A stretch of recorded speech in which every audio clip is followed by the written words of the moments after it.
Good morning, everyone. We are so excited to have you join us for our first ever virtual Kentucky Social Work Lobby Day. I'm totally geeking out looking at the chat, seeing people from all over the state, from universities, professionals, students. I totally am geeking out. That's the only way to put it. We have an amazing day planned for you. But first, I want to remind everybody why we are here. We are agents of change. Like, I love that phrase, agents of change, and we do it together. We have an amazing set of code and ethics that allow us to be the most demonstrative agents of change ever. And in that code of ethics, it talks about our engagement. And so I'm just going to read that real quick to remind us why Lobby Day is so important, regardless of what discipline we are going to go into social work, whether it be macro, micro, meso, direct, indirect. It doesn't matter. We are all social workers. We are all agents of change. And this is what our code of ethics tells us. It says that we, social workers, agents of change, we should engage in social and political action that seeks to ensure that all people have equal access to resources, employment, services, and opportunities that they require to meet their basic human needs and to develop fully. We, social workers, agents of change, should be aware of the impact of the changes in policy and legislation to improve social conditions in order to meet basic human needs and to promote social justice. This is what today is all about. And Carrie is going to tell us the different sessions that are going to help us engage in these ethics and these goals.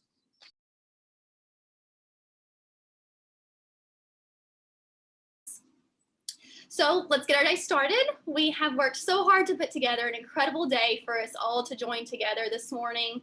To start our morning off discussing advocacy here within the social work field, we have Miss Jamie and Miss Floyd. Jamie comes to us this morning with over 15 years of experience in public policy, advocacy, political and civic experience. So from leadership positions, such as being on the Kentucky Advocacy Manager for the American Heart Association, to lobbying for many organizations, such as the National Association of School Social Workers, Jamie's a true public leader. She has worked under many leaders, including Governor Steve Beshear, Congressman Hal Rogers, Senate Majority Leader Mitch McConnell, and so many others. One incredible success that I'd like to share that Jamie had was after her 5-year-old son was diagnosed with stage 4 Burkitt's lymphoma leukemia. Jamie rallied to pass the first ever pediatric cancer legislation. As of 2021, she'll have led the way in raising more than $10 million in support of childhood cancer research, while also overseeing 16 different projects for Kentucky children fighting cancer. She graduated from the University of Kentucky and has a master's in public administration from Eastern Kentucky University. She's also a student at Cornell studying in the Psychology of Leadership Business program. Jamie, we are so glad to have you here with us this morning. Thank you so much. Can you all hear me okay? Yes. All right, awesome. Let me pull up my slides here. And first, let me just say that I am not a super formal person, that I would love for you all to post questions in the chat box as we go. And I want this to be a conversation, not me talking at you. Just a second.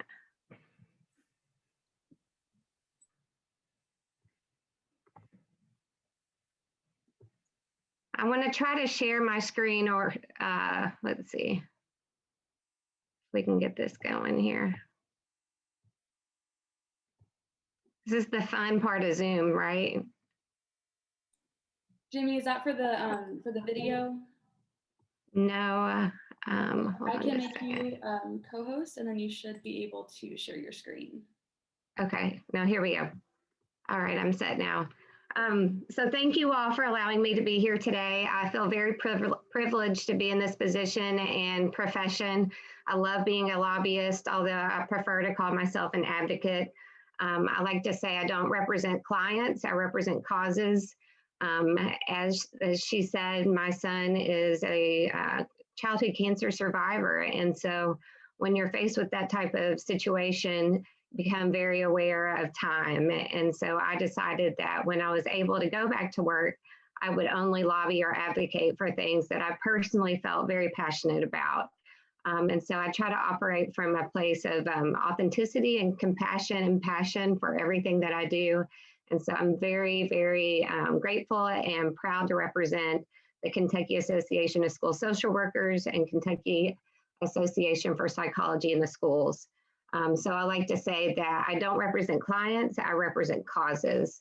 And I think that's one of the key reasons that I've been successful. And first, I want to say thank you for what you all do. Thank you for dedicating your career and service to help so many who are marginalized in our communities, and families and individuals who are struggling and vulnerable.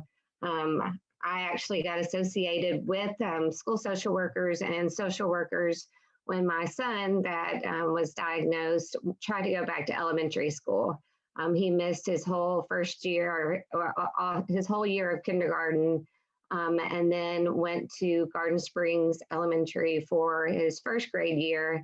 And he was so anxious and he couldn't even go to class. So I would first start out sitting outside the door and then inch my way down the hall.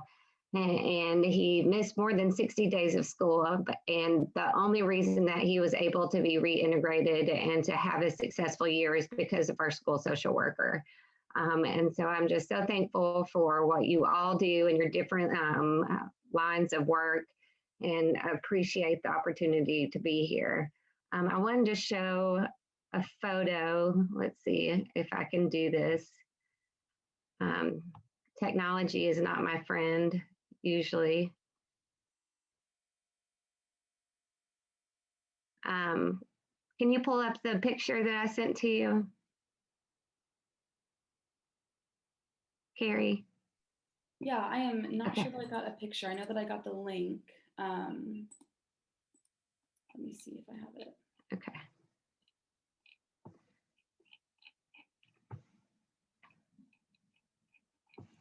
Sorry, I do not have a picture. Oh, that's okay.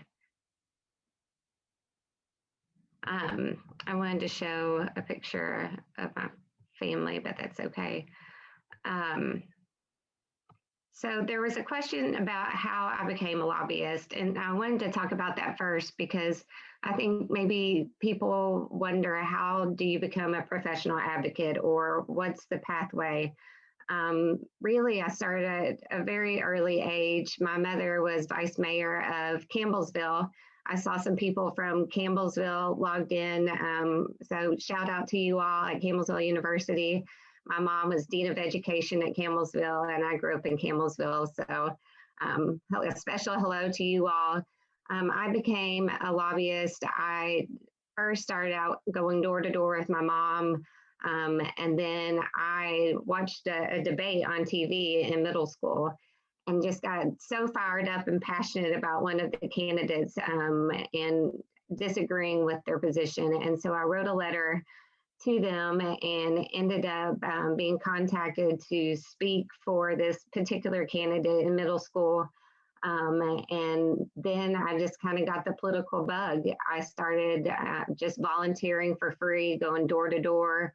My parents are never, super connected or made any contribution. I think that a lot of people think that that's what it takes to become a lobbyist, but really it was just the willingness to work for free for candidates that I felt passionately about based on their position. And so I met Leader McConnell in 1997 when I was 16 and had an opportunity to go to Japan through a scholarship program. And since 1997, Leader McConnell and I have been super close. And of course, as Senate Majority Leader, now Senate Minority Leader for the United States Senate, that's been very helpful. Then I worked for Governor Ernie Fletcher, and the first Republican governor in 32 years. And after we lost, I decided to I had traveled the state with him as an advance representative, meeting with local officials, helping to write speeches, and basically traveling the Commonwealth. And so after that, I wanted to use that experience to then advocate for things that I felt passionately about. And that's when I started with the American Heart Association. So really, I feel like advocacy is just being passionate and persistent and operating with a purpose.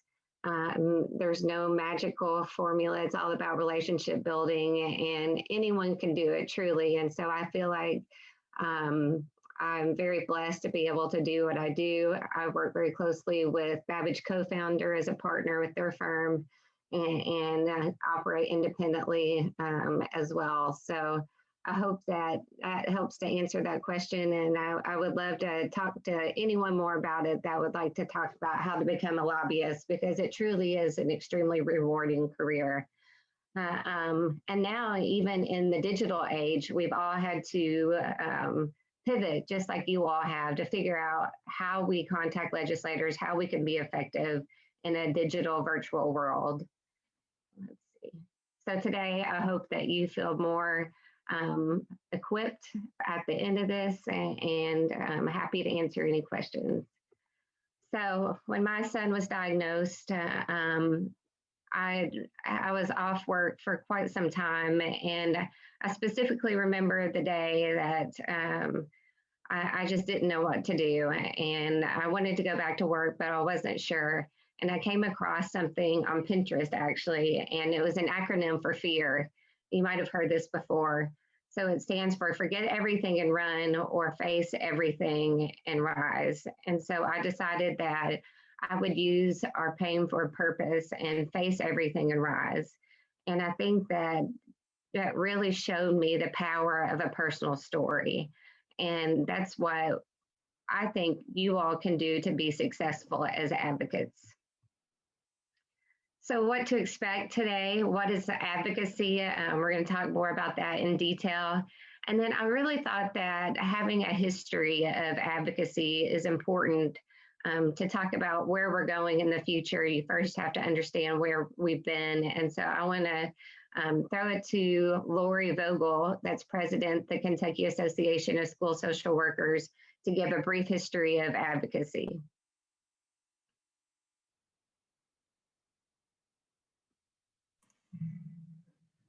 Hi, everyone. Thank you for coming today to Social Work Advocacy Day.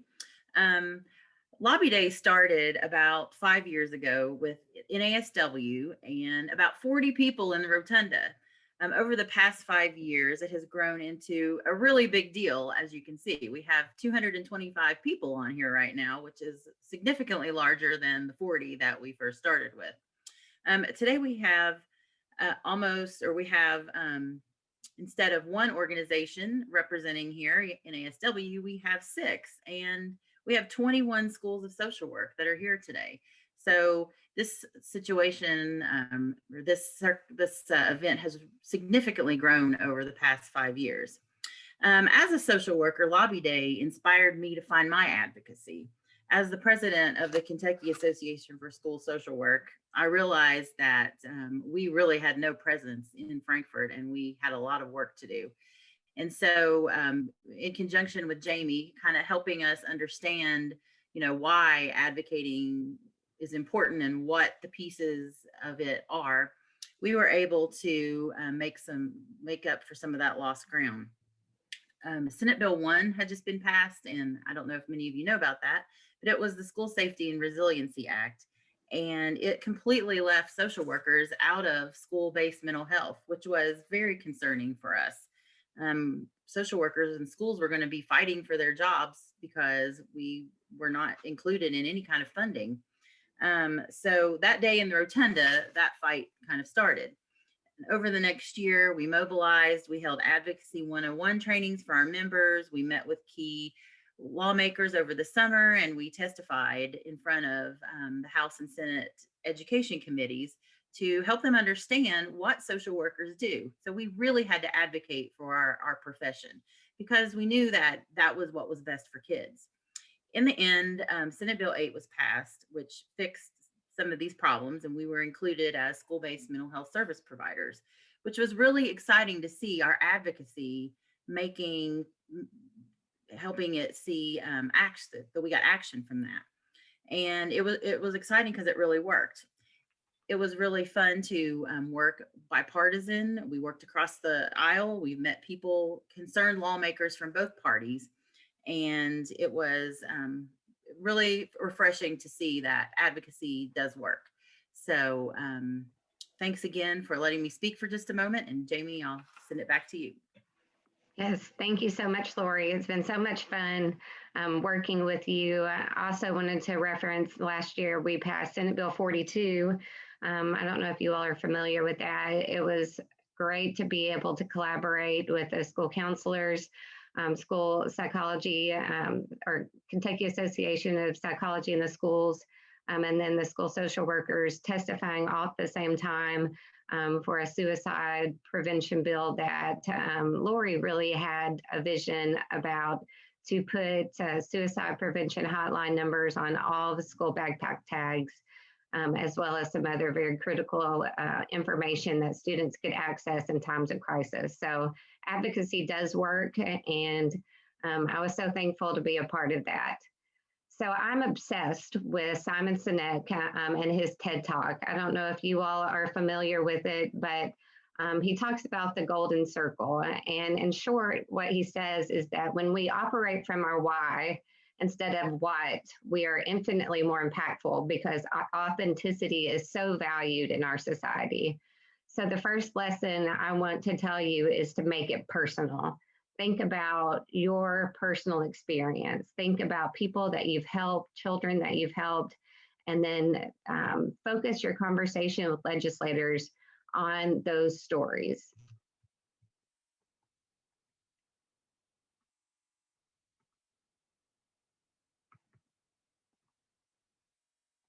So what is advocacy? The definition of advocacy is public support for a recommendation of a particular cause or policy. The concept is speaking out on behalf of other people. It's simply sharing your story in an authentic way to people just like you and me, but who can make a legislative vote. And then there's the difference in grass tops advocacy versus grassroots advocacy. Grass tops advocacy are you think about campaign contributors or presidents of associations or people that hold high political positions or positions in the community. And then grassroots advocacy, which is really my passion, is mobilizing coalitions of folks just like you all, and through collaboration, building support to pass legislation. Grassroots advocacy is just supporting and speaking up for your profession before governmental bodies and other organizations that can make decisions affecting your profession. And this can be done to various levels depending on the time that you have and the level of involvement you're seeking. And of course, we have 3 branches of government. So we lobby the legislative branch and the executive branch. And by legislative branch, I mean state representatives and state senators. And of course, the executive branch is the governor of Kentucky. And you might be surprised that even one single constituent contact can make a huge difference. If they have not yet arrived at a decision on an issue, you have a chance to impact their choice. So in recent data that I came across, it said 78% of legislative folks said that they would be influenced by multiple constituents affiliated with a cause. That's a pretty high number. 75% would be influenced by a representative from a cause. 69% would be influenced by just one single constituent representing something that's important to you all. So never doubt that your voice does matter. I'm such a sucker for cheesy quotes. And so one of my favorite ones is from Margaret Mead: never doubt that a small group of thoughtful, committed citizens can change the world. Indeed, it's the only thing that ever has. So where to start? The reason I want Lori to give a brief background is because to move forward into the future, you have to understand what's already happened. So we have to understand what our state has already done, or already has in the works. And we can help you all do this. And I'm sure that we're going to talk about this later in the day when we have the panel with Representative Westrom and Representative Wilner. They are longtime friends of mine, and so thankful for their collaboration in the past. And then I talked about a little bit about coalition building, finding your partners and other advocates you can be a team with. We can help and train and guide you, but collaboration is key. Actually, I think that virtual advocacy, while it's not ideal, and I miss seeing everyone in the halls, and I miss the days that we would have hundreds in the rotunda, I think it can actually be helpful for organizations like ours and professions like yours, where you have to be in your communities, you have to be in your offices, you have to be in your schools, and it's very difficult sometimes to take a day to come to Frankfort. But now we can mobilize at any time of day or night and contact our legislators. And then begin to make connections. It's really important that you don't just see your legislators in Frankfort at the Capitol on a busy day when they have meetings in 15-minute increments for 9 or 10 hours a day. It's so important in your communities to reach out, know who your legislators are, and try to develop relationships. And that's really what lobbying and advocacy is based on. And then prep your story. Think about what you've done in your career, a particular child that you've helped, something that you're most proud of. Your story, really, you're going to hear me say this a lot, is the most important tool that you have to be a powerful advocate. And then thinking about who do you know. You might be surprised about who you know that can be impactful to a certain legislator. And then think about who you can know. Make it a priority to seek out opportunities to go to town halls, to have coffee with your legislators in the interim. And then just think about how you can build relationships and keep them. So a lot of the important work happens for lobbyists and for advocates like you all in between the legislative session cycles. So we call that the interim. Right now we are in the legislative session. We're in a 30-day session.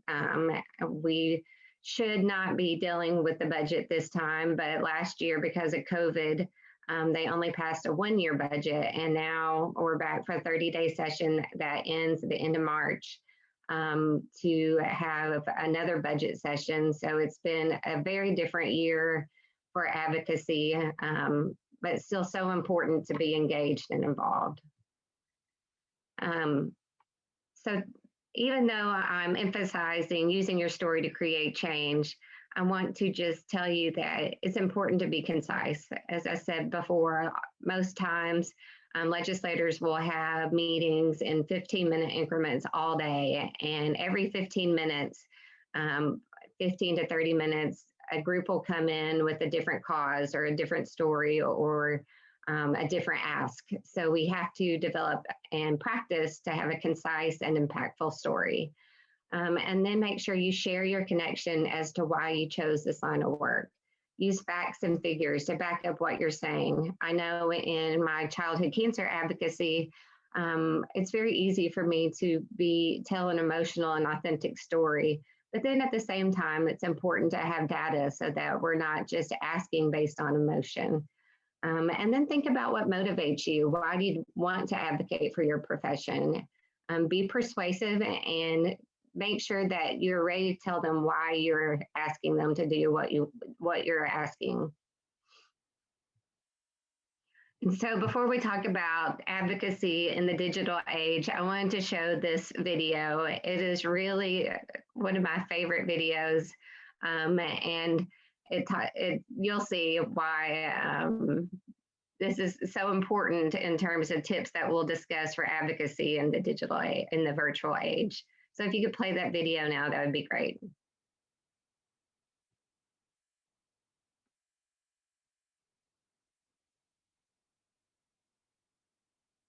Do we have volume?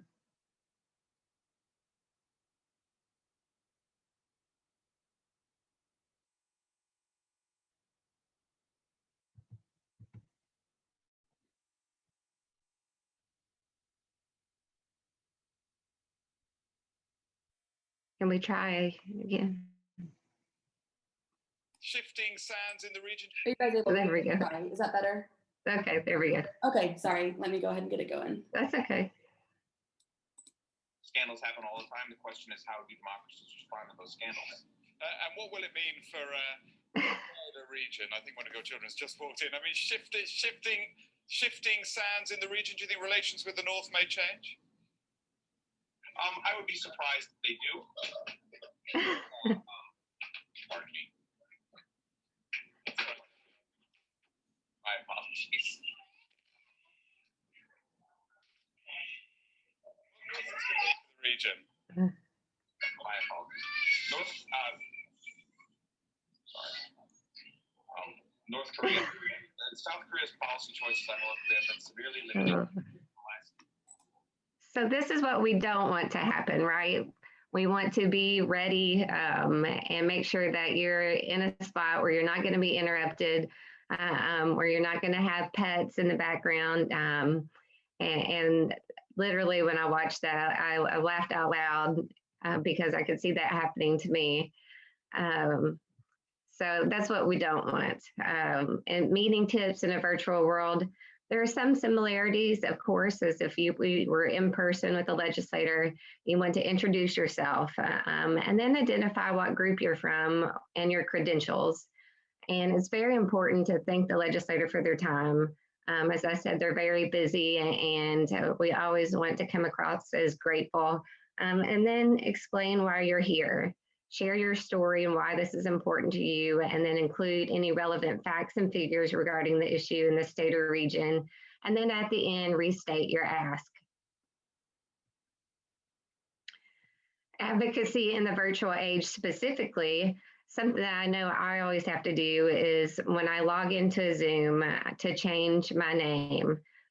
For some reason, my son's name always comes up on the Zoom when I log in. So it's really important that you go in and change your name so that they know who they're talking to. It's important to position your camera properly. In the Zoom world, it's important also to be brief, just as if you were meeting in person. We all had limited attention spans, so to keep engagement, meetings should be short, between 15 to 30 minutes, depending on the number of attendees. And then try to make a connection, a little bit of small talk, and especially if you're a constituent, which means you live in their district, try to make a connection so that they understand that you are from their community. And then Zoom etiquette, dress the part, logo-free attire, dress as if you're in the office with them. That shows that you're serious. You don't want to have on your pajamas or, your yoga or leisure wear. You want to be dressed as if you were going to the Capitol. And then mute yourself when not speaking, of course. You also want to set the scene, clear the background visually as much as you can, free of noise and distractions. Make sure your TV is off, silence your phone, and test your camera angle and technology before starting. And make sure you have the working setup that you need. Test your microphone and connection. Make sure that your camera is on. As I said, update your name and affiliation in Zoom when you enter the meeting. And then close the deal. Clearly restate each ask and ask your legislator to support more mental health professionals in schools or more mental health funding. Whatever your ask is, make sure that you conclude with restating why you're there and then say thank you.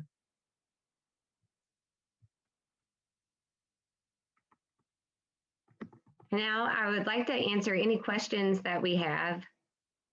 I can't see in the chat box.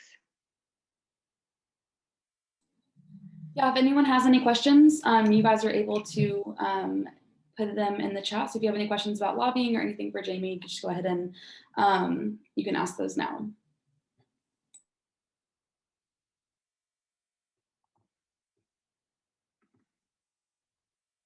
Jamie, I also have that photo now if you'd like me to share it. Sure, that'd be great. Okay.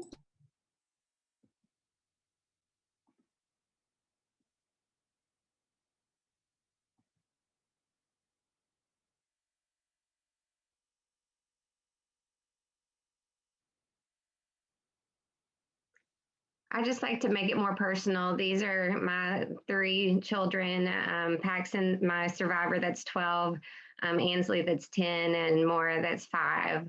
So I think that just making it more tangible for how to become a lobbyist. There's nothing special about me, and I didn't come from a powerful family. Really, my only talent, I like the quote, is that I just won't quit, and persistence and passion is what it takes to be successful. Let's see, I love questions that are coming in here.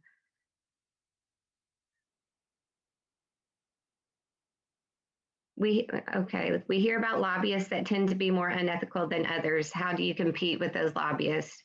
That can be true. I compete by working harder. Honestly, I think that a lot of lobbyists don't have passion. They take on clients that they don't particularly agree with even. And so I strongly believe that persistence and hard work and thinking strategically, working in the interim, aligning constituents from key areas to legislators that are in leadership positions.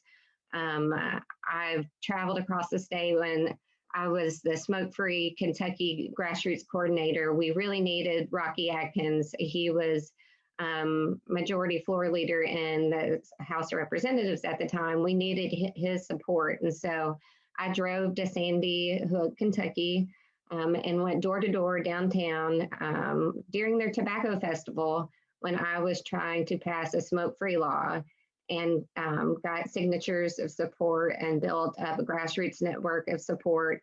And I think that's what it takes to compete with lobbyists that sometimes make questionable decisions and positions.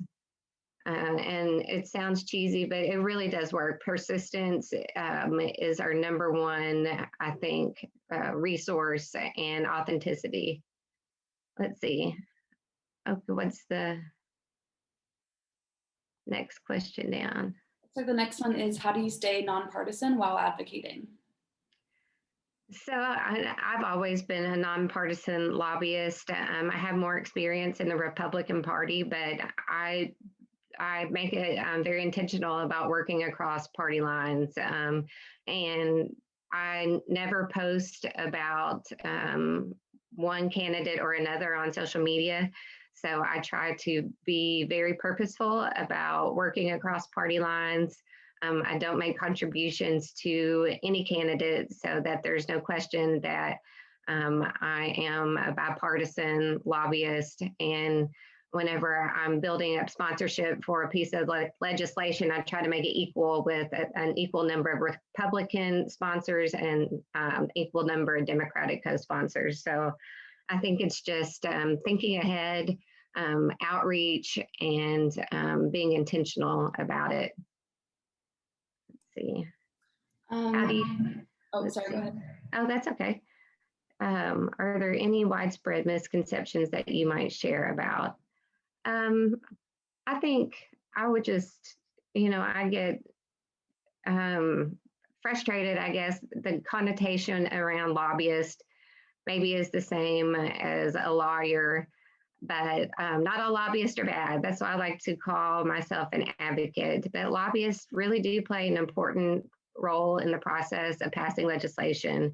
And I think that there are misconceptions about what lobbyists are and do, but really advocates like me are just trying to represent causes, not clients, and do things that are going to create meaningful change for children and families across the state.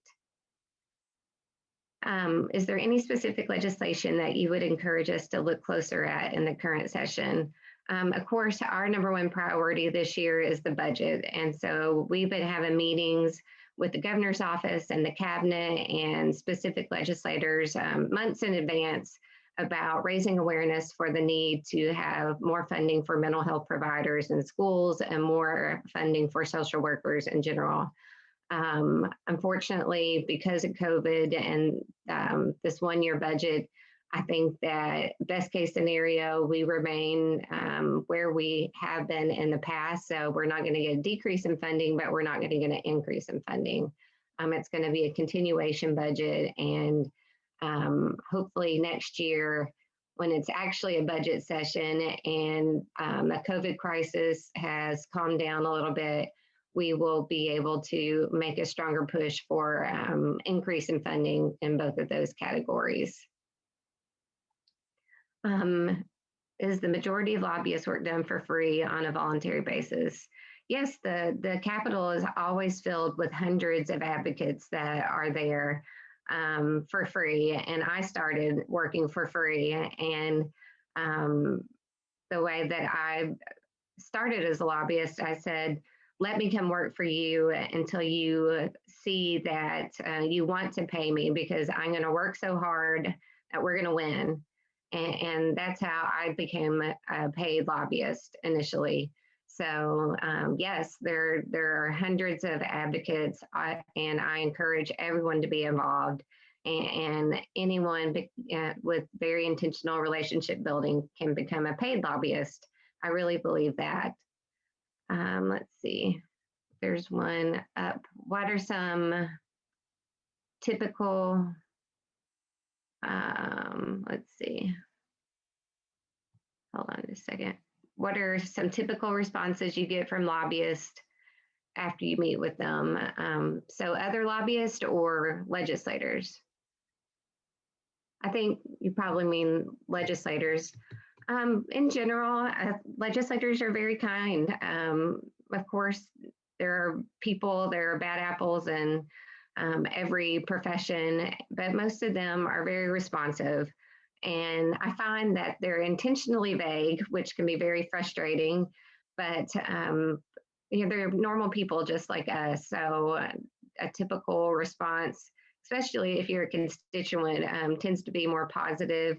And they'll ask questions. They want to know your personal stories. So I think that that's the most typical thing that I get from meeting with legislators. I love all these questions. Oh, can you elaborate more on grassroots advocacy groups?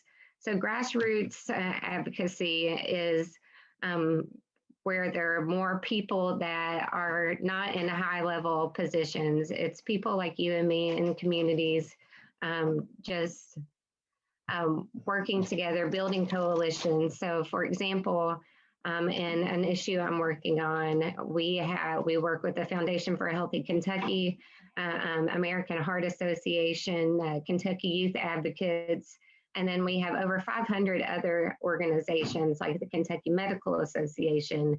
So if we wanted to pass legislation, grassroots advocacy is getting as many people, I call them like on the ground troops, people that are willing to come in, advocate from the legislators' district as constituents to share their story. So it's more about mass numbers rather than a donor, a high-level donor making a call.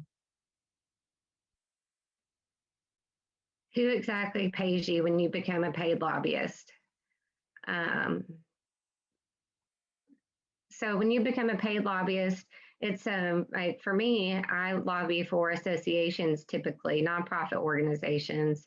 All of my clients are nonprofit organizations and legislators are actually not allowed to pay us, and we are not allowed to give legislators anything more than $25. So usually it's an association, or in the case of other lobbyists, like one of the biggest spenders with lobbyists every year is big tobacco. So Altria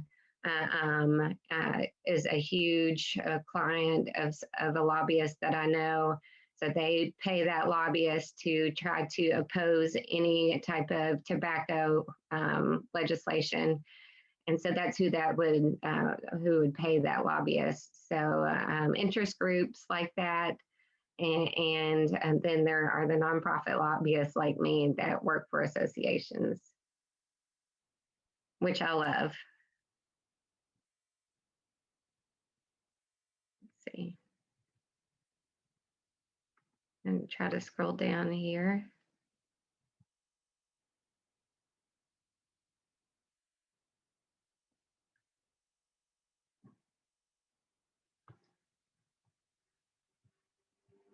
Sorry, still scrolling. There's one good one about a new social worker becoming a lobbyist and just what those connections might look like. Yes. Starting out. As a new social worker, the first step would be to find out who your legislators are.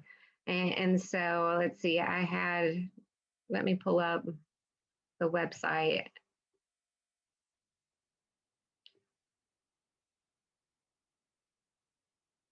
If I can. To find out who your legislators are and what's going on with the legislative session, you can simply Google Kentucky Legislative Research Commission. And from there, it's very easy to find out who your legislators are, the calendar for when the legislators are in session, which means that they're actually in the Capitol or the Annex. So if you all want to write that down, Kentucky Legislative Research Commission. And that just has a huge library of information where you can see who's in leadership in each chamber. So by chamber, I mean in the Senate and the House of Representatives, really follow through the legislative process. But just finding out who your legislators are is the number one thing to do as you start to become an advocate. And then also you can call the Annex or the Capitol at any time and leave a message for your legislator, even if you don't know who it is. It's 1-502-564-8100. If you want to write that down, 502-564-8100. And you will be connected with their office. So you don't have to feel intimidated by thinking that you're going to be directly connected to the legislator. That does happen sometimes in the interim, but generally you'll be connected with their aide and you just leave a message.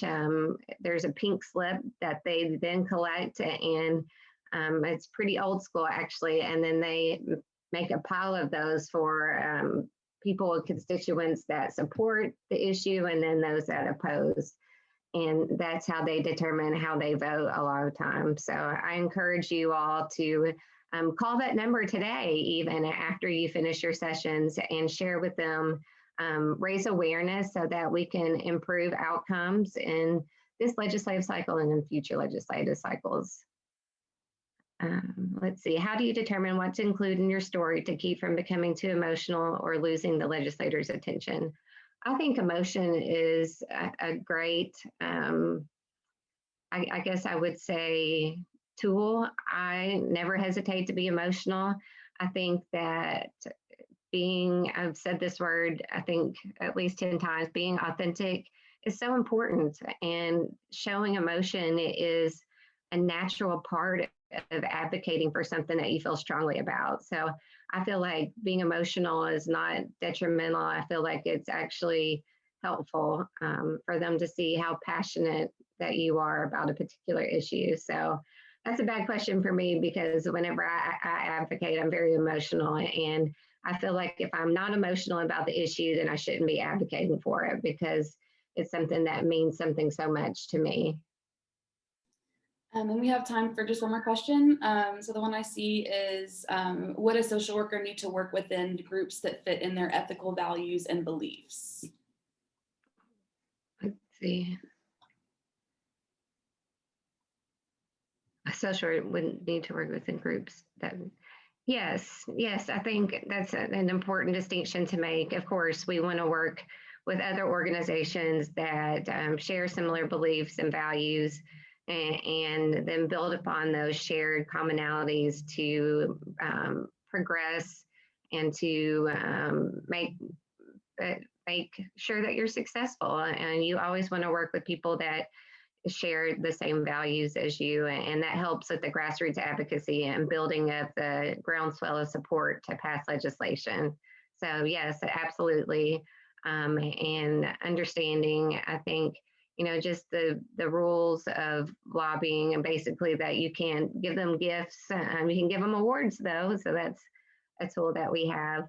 But legislators want to hear from constituents like you all. They want to understand and hear stories about what you do.